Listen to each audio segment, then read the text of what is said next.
السلام علیکم ورحمۃ اللہ وبرکاتہ۔ آج آپ کو ایک ایسی چیز بتا دیتے ہیں کہ وہ انتہائی مفید چیز ہے اس پریشان کن بیماری کے بارے میں کہ خود بے چینی نہیں ہے بلکہ پورے گھر والے اس سے بے چین رہتے ہیں۔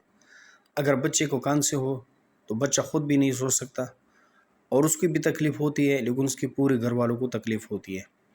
اور بعض دفعہ کانسی اتنی خطرناک حد تک پہنچ جاتی ہے کہ اس سے موت بھی واقع ہوتی ہے۔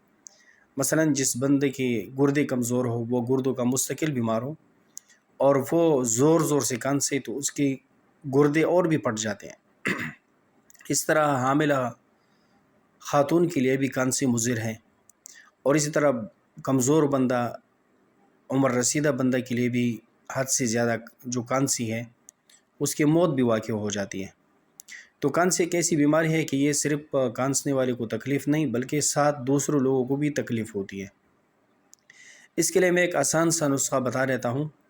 دو چیزیں ہیں، ایک تو شہد کے اندر پیاز کا پانی ملائیں اور وہ گرینڈ کرے اچھی طریقے سے، جوسر کے اندر وہ پیاز جو ہے اس سے پانی نکالے اور کپڑے سے نچوڑ دے۔ اس کے بعد اس کے اندر اسی مقدار کی شہد ملائیں اور پھر اس کو چان کر کے اور بوتل میں سنبھال رکھے۔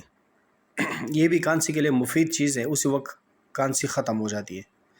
اور عارضی طور پہ ٹوٹکا یہ ہے کہ اگر ڈاکٹر قریب نہیں ہے، آپ کے پاس کوئی میڈیسن نہیں ہے، تو آپ زیتون کا تیل لے لیں۔ اگر چھوٹا بچہ ہے تو اس کو 3-4 قطرے وہ اس کے حلق تک پہنچائے۔